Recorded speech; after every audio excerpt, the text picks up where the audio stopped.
Going to dive into the Dubin family's connection to Jeffrey because it is a perfect example of how wealthy and powerful people enabled Jeffrey's depraved desires even if it came at the detriment of their own children. Just the other day we talked about how Jeffrey always had access to teens, babies, and children outside of the children that he was procuring to SA and allow his friends to SA for his own profit because of his friends who would often shamelessly bring their children around him, the sitting president included. And I want to specifically zero in on the Dubin family connection because this is like the epitome, the blueprint of how money can corrupt your ethics and your morality. I think that there are many parents who were in Jeffrey's network who behaved in this way. So let's start at the very beginning of this story. We're rewinding back to the 70s when a young Swedish woman who was about 18 years old named Eva Anderson was walking down the streets of New York when she caught the eye of two individuals, the founders of Ford Models, Eileen Ford and her husband, Gerald W. Ford. The couple thought Eva was absolutely stunning. They stopped her while she was walking down the street,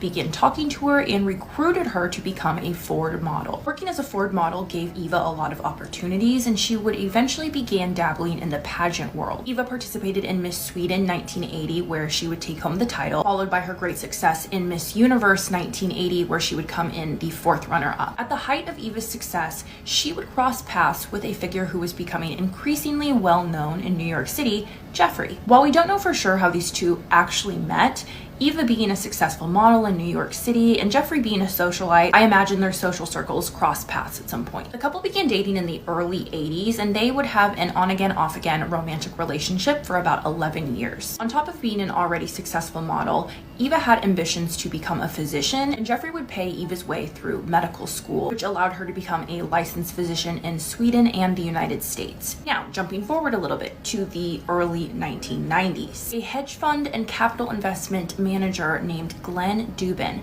saw Eva modeling in the page 6 section and was immediately smitten. Now, for the sake of brevity, I'm not going to go too far into Glenn Dubin's background, but there is one thing that I want you guys to remember. In 1984, Glenn Dubin and his childhood friend started a capital investment management firm. In 2004, Glenn and his childhood friend's company was sold to JP Morgan for $1.3 billion.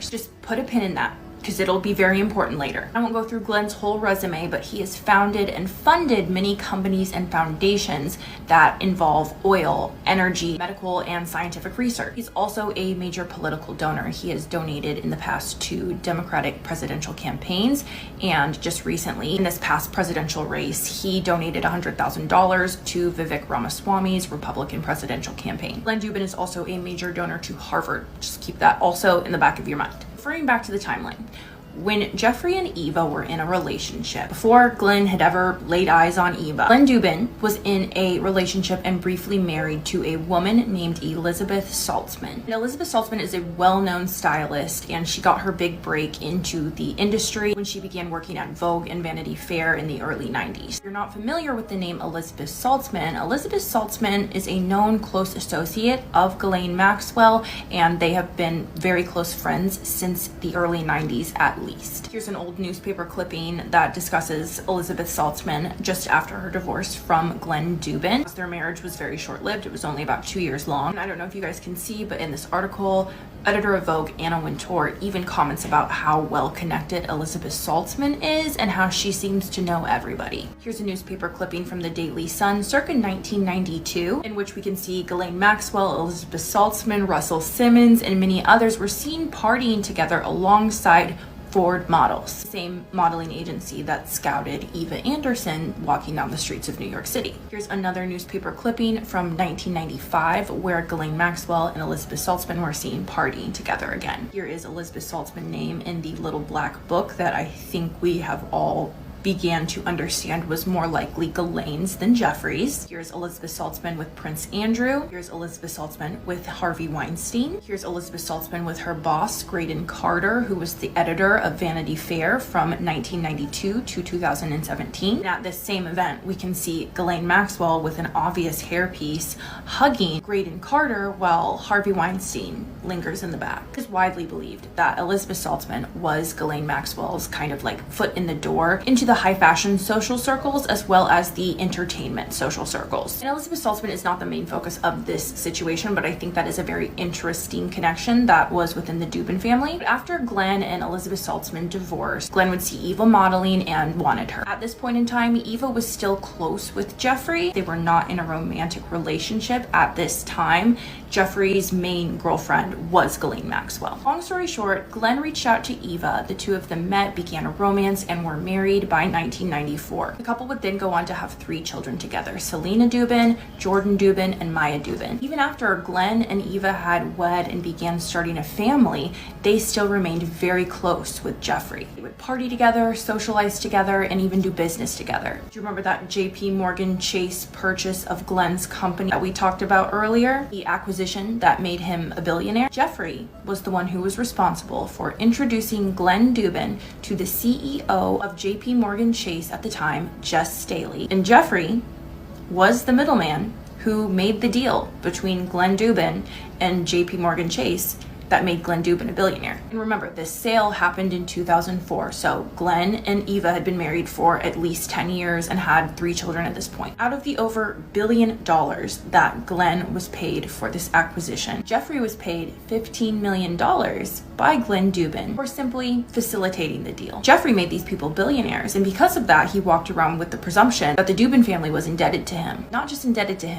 him at the highest level, in the form of their firstborn daughter. Okay, you guys remember a couple of days ago when I was asking, who is this child on Jeffrey's lap that is seemingly asleep on his private plane? Well, I think I figured it out. Jeffrey took a special interest into Eva and Glenn's firstborn daughter, Selena Dubin. Eva and Glenn made Jeffrey the godfather of all 3 of their children, and they would refer to him as Uncle Jeffrey. Jeffrey was a frequent flyer for years in the Dubin home, often staying with the family for extended periods of time. Jeffrey was regularly in attendance for the Dubin family's Thanksgiving dinners. Eva and Glenn would often take their children and travel to Jeffrey's Palm Beach mansion or just go on other lavish vacations with Jeffrey and their children. Flight logs show that Eva and Glenn were often traveling on Jeffrey's private plane with their 3 young children. And if we look at the flight logs from the early to mid 2000s, while knowing this photo was also taken in the early to mid 2000s, plus the age that this little girl appears to be, if we take it all into account,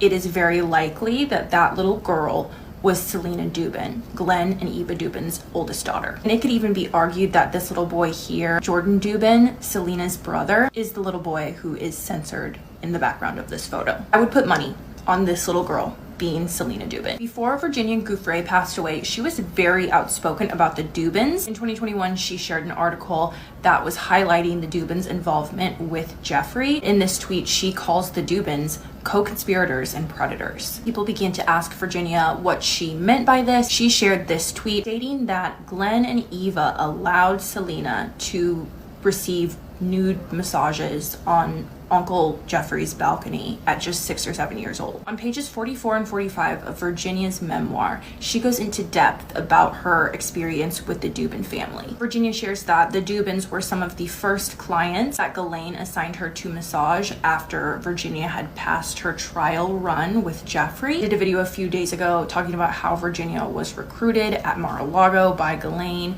and was SA'd by Ghislaine and Jeffrey the same day that she was recruited from Mar-a-Lago. Virginia recalled massaging both Glenn and Eva. Eva was pregnant at the time, likely with their youngest daughter. Virginia also recalled that the Dubins had 2 other children that were staying there at Jeffrey's Palm Beach mansion. Virginia goes on to share how after she was done massaging Eva and Glenn, Eva stood up and left the room, and Glenn proceeded to take advantage of Virginia. Virginia recalled being confused on how a pregnant wife could be okay with what was happening. She also couldn't reckon how Glenn could do this so shamelessly while his pregnant wife and children were just in the next room. Virginia's recollections of the Dubin family, of Glenn taking advantage of her, of Eva being okay with it, of both of them being okay with their little girl being preyed upon by her creepy Uncle Jeffrey, become even more disturbing when we take a closer look at some of the photos that were put into evidence of the raids of Jeffrey's homes. As you guys probably remember, we have seen photos of boxes of VHSs being pulled out of Jeffrey's home, as well as dozens of CDs and discs. This has long been thought to be part of Jeffrey's collection of photos and videos of children being harmed, as well as blackmail. But if we look closely at one of the discs that was taken into evidence, we can very clearly see that it says Selena AV Shoot 2, and it's dated 8/12. If photos and videos of Selena are on this disc and it was filmed or photographed in August of 2012, Selena would have been about 16 years old. Something notable that involves Selena is internet sleuths, I can't take credit for this, internet sleuths right around the time when Jeffrey passed away were able to find and confirm that this account was authentically Jeffrey's Spotify account. And if we take a look at Jeffrey's playlist, we can see that there's a whole playlist called Selena, and it contains a lot of pop music that a teenager might enjoy, as well as quite a few suggestive songs. Not songs that I would ever want my uncle to send me. Certainly not songs that I would ever want my uncle to listen to and think of me. Now, this next piece of information is completely damning. Any parents out there, just brace yourself. This might get you a little worked up. 2009, when it came time for Jeffrey to go in front of the probation board, Glenn and Eva wrote Jeffrey a glowing letter for the probation board to read. In this letter, they state, "We are the parents of 3 children. They are all under the age of 18. I am aware that Jeffrey is a registered offender and had to plead guilty for soliciting and procuring children for a word I can't say.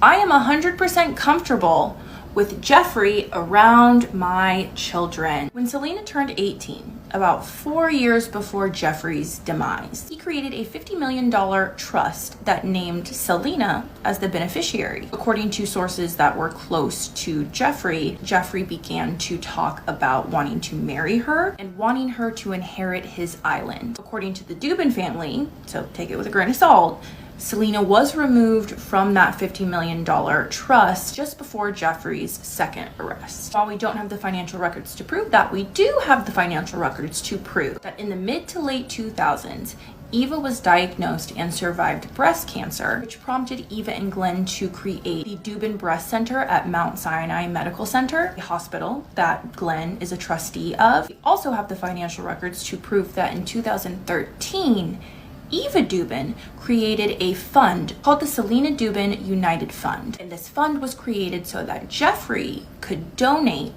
to the Dubin Breast Center at Mount Sinai Medical Center under the radar, because it certainly wouldn't look too good on the Dubins' part to be receiving and accepting donations from a man who was sitting pretty on the registry. Okay, let's wrap this up. So the Dubins, like Jeffrey, have very strong ties to Harvard. The Dubin family has given Harvard a $5 million donation and helped them establish the Harvard Kennedy School in 2010. So the Dubins sent all 3 of their children to Harvard, right? Well, we know Jeffrey was giving hefty donations to Harvard beginning in the late 90s. And in 2005, for some reason, Jeffrey was appointed a visiting fellow in Harvard's Department of Psychology. Even after Jeffrey was convicted and placed on the registry, Harvard still allowed Jeffrey to have key card access. They allowed him to use office space. They allowed him to listen in on classes and mingle with the students. He basically had unfettered access to the campus, despite the fact that he was on the registry. In 2008, the president of Harvard at the time announced that they would no longer be accepting any financial donations from Jeffrey. So Jeffrey began donating directly to professors and their research funds for him to continue to have unrestricted access of campus. I'm sure you guys know one of the very big fish in this whole case is Alan Dershowitz, who was a professor of law at Harvard and a close friend and associate of Jeffrey for many, many years. Alan Dershowitz has been O.J. Simpson's defense attorney, Harvey Weinstein's defense attorney, our sitting president's defense attorney. Let's not forget who represented Jeffrey in his sweetheart deal. Who was his attorney? Alan Dershowitz. And let's remember, when Alan Dershowitz was negotiating that sweetheart deal and getting immunity for unnamed accomplices of Jeffrey, he was getting immunity for himself, because Alan Dershowitz is all over the flight logs and has been accused by multiple victims of harming them. You get the picture. Both the Dubin family and Jeffrey deeply intertwined within Harvard. I point this out because, can you imagine having parents like Eva and Glenn that for the entirety of your childhood, they have you in the presence of a creepy old man who is looking at you lustfully. And you finally get a chance to break free and go to college, and that same creepy old man has unrestricted access to your campus, and your parents know it. At every turn, Eva and Glenn chose to put their children in the belly of the beast. Top to bottom, it is just completely shameful. And I know that Eva and Glenn are not the only parents who did this. To become so blinded by money, opportunity, and luxury that you don't even stop and think about the potential trauma that you're inflicting upon your own children is a sickness.